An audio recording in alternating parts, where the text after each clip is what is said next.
Hi friends, இன்றைக்கி நம்ம பார்க்கக்கூடிய வீடியோ என்னென்னா பாலிடெக்னிக் டிப்ளமோவில் ஃபஸ்ட் இயர் சயின்ஸ் செமஸ்டருக்கான ஒரு சப்ஜெக்டான தமிழரும் தொழில்நுட்பமும்.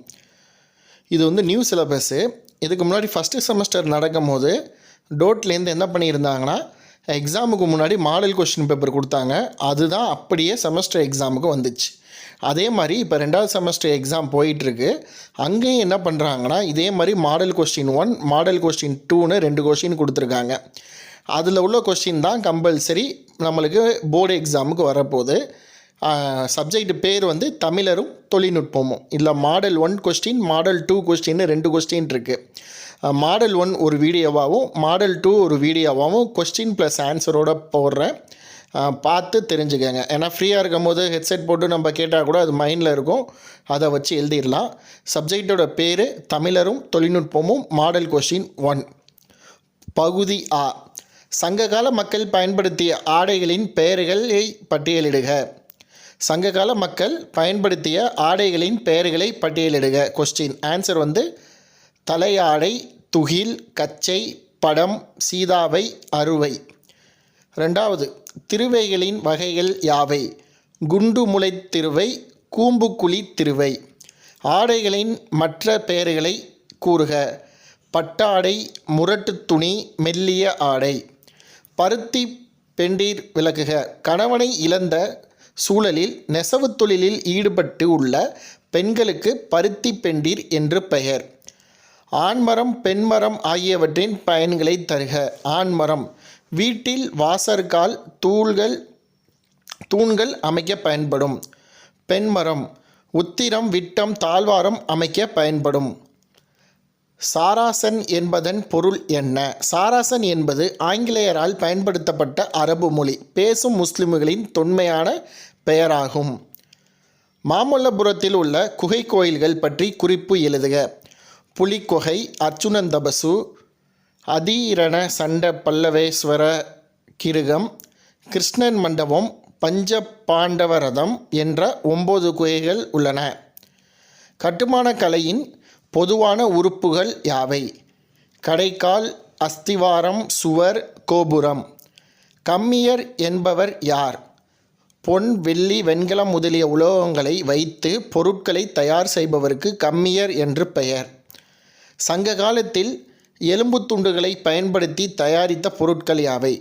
புல்லாங்குழல், கோடாரி, ஓசை எழுப்பும் மணிகள், மாலை, சீப்பு. ஓதம் அறிதல் என்றால் என்ன? அதன் வகைகள் யாவை? ஓதம் அறிதல் என்பது சங்ககால முதல் தமிழர்கள் பயன்படுத்திய களம் ஒட்டும் நுட்பம் ஆகும். களி ஓதம், கடல் ஓதம். பீட்டா வெண்கலம் என்றால் என்ன? பீட்டா வெண்கலம் என்பது மிக உயர்ந்த வெப்பத்தில் செம்பு மற்றும் வெள்ளியம் கொண்டு வார்க்கப்படுகிறது. மதகு என்றால் என்ன? மதகு என்பது நீரின் அளவை குறைத்தோ கூட்டியோ வெளியேற்றும் மடை போன்றது. மதகுக்கும் குளிலிக்கும் உள்ள வேறுபாடு என்ன? மதகு என்பது மடை போன்ற அமைக்கப்படுகிறது. குமிழி என்பது நீரையும் சேரையும் வெளியேற்ற உதவும் அமைப்பு ஆகும். நீரோடித்துளை, சேரோடித்துளை என்றால் என்ன? நீரோடித்துளை ஏரியில் உள்ள நீர் போர்வதற்கான பெரிய துளை. சேரோடித்துளை ஏரியின் தரைமட்டத்தில் உள்ள 3 சிறு துளைகள். கடல் நீரில் கரைந்துள்ள பொருட்கள் யாவை? பாறைகளில் ரசாயன பொருட்கள் வானிலை மூலம் உற்பத்தி செய்யப்படுகிறது. மற்ற பொருட்கள் பூமியில் உற்பத்தியிலிருந்து வருகின்றன. விசைப்பலகை குறிப்பு வரைக. விசைப்பலகை என்பது கணினியில் உரையை உள்ளீடு செய்ய பயனருக்கு உதவுவது ஆகும். இருமொழி குறியீடு குறிப்பு வரைக. இருமொழி குறியீடு என்பது தமிழ், ஆங்கிலம் ஆகிய 2 மொழிகளையும் ஒரே எழுத்துருவை பயன்படுத்தும் வகையில் உருவாக்கப்பட்டது ஆகும். சொற்குவை திட்டத்தின் 3 நோக்கங்கள் யாவை? தமிழ் மொழியில் சொல்வளத்தை காத்தல், தமிழ் மொழியின் சொல்வளத்தை பெருக்குதல், தமிழ் மொழியின் பிற மொழி கலப்பை தவிர்த்தல். குறியேற்றத்தின் செயல்பாடு யாது? எந்த விசையை அழுத்தினால் எந்த எழுத்து வர வேண்டும் என்று தீர்மானிப்பது குறியேற்றத்தின் ஆகும். பகுதி ஆ 20 கொஸ்டின் முடிஞ்சிருச்சு. அடுத்து பகுதி ஆல 5 கொஸ்டின் இருக்குது. ஒன்றுலேயும் ஆ, ஆ, ஈன்னு 3 இருக்குது. அதில் 21 ஆ. சங்க காலத்தில் மண்பானை உருவாக்கும் செயல்முறையை விளக்குக. மண்பானைகள் பலவிதமான முறைகளை பயன்படுத்தி உருவாக்கப்படுகின்றன. குயவனாரின் சக்கரம். முதலில் களிமண்ணை எடுத்து கொண்டு அதனுடன் தண்ணீர் ஊற்றி ஒரு நாள் முழுவதும் ஊற வைக்க வேண்டும். பின்பு அதனுடன் குறிப்பிட்ட அளவு மணல், சாம்பல், பனை வெல்லம், உப்பு, கடுக்காய் ஆகியவற்றை கலந்து கெட்டி பசை போன்று மாற்ற வேண்டும். வீசுதல் என்று அழைக்கப்படும் செயல்முறையில் களிமண் பசையை ஒரு சுழல் மேடையின் நடுவில் வைத்தல் வேண்டும். சக்கரம் சுழலச் சுழல மெல்லிய களிமண்ணின் திடக்கோளம் அழுத்தப்பட்டு ஒரு வெற்றிடை பானையாக உருவாக்கப்படுகிறது. பிறகு துளையுடன் கூடிய வெற்றிடை பானையை சற்று உலர்த்தி கல் பலகை கொண்டு தட்டு பெரிதாக்கி துளையை மூடும் பணியை செய்ய வேண்டும். திருவகைகளின் வகைகள்: குண்டு முனை திருவை, கூம்பு குழி திருவை. சங்க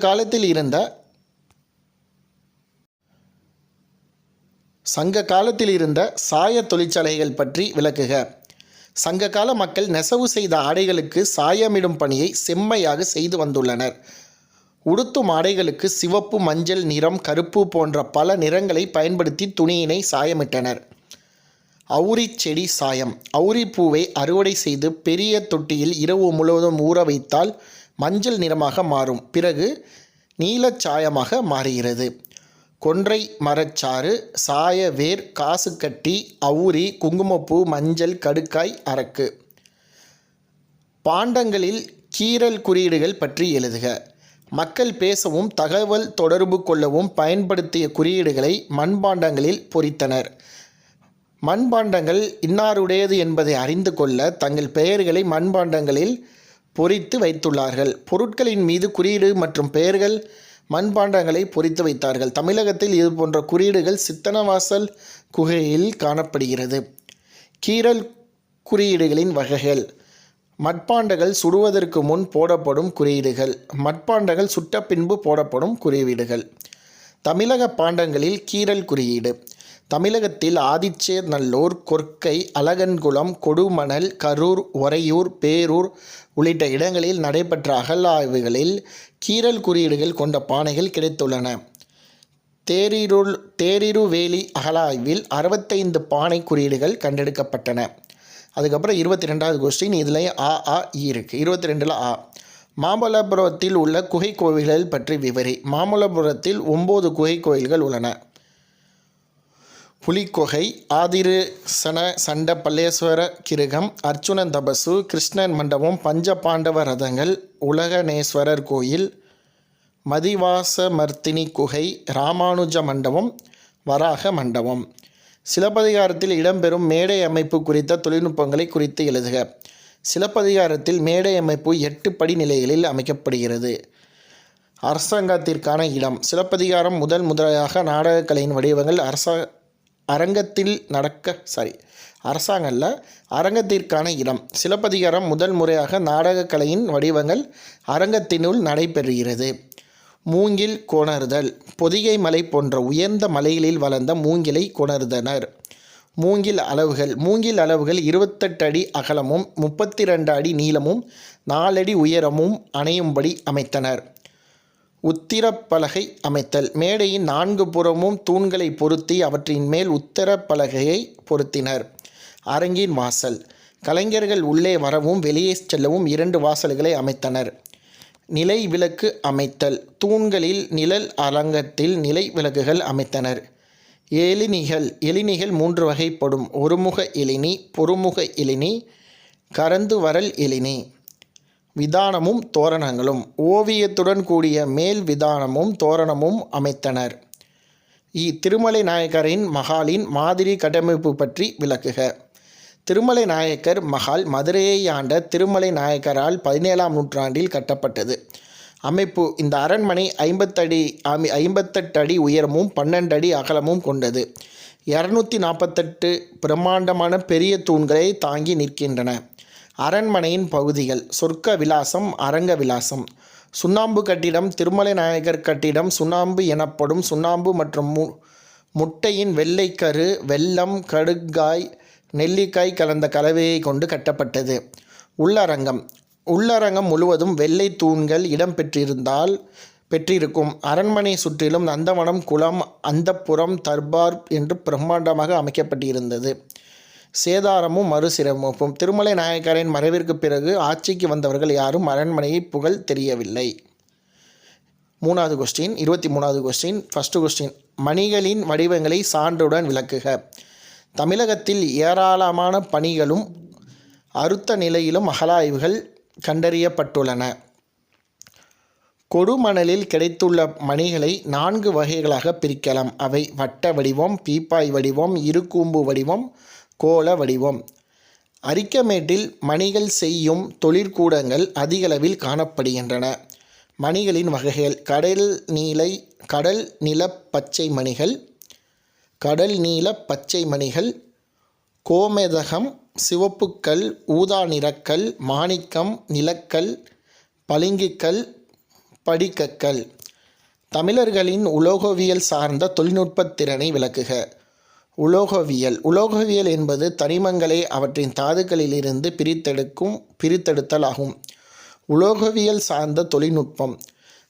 தங்கம். மனித வரலாற்றில் மிகவும் பண்டைய காலத்தில் பயன்படுத்தப்பட்ட உலோகம் தங்கம் ஆகும். செப்பு. தற்காலத்தில் செப்பு பிரித்தெடுக்கப்பட்டுள்ளது. கிமு 5500 ஆண்டுகளுக்கு முற்பட்டது.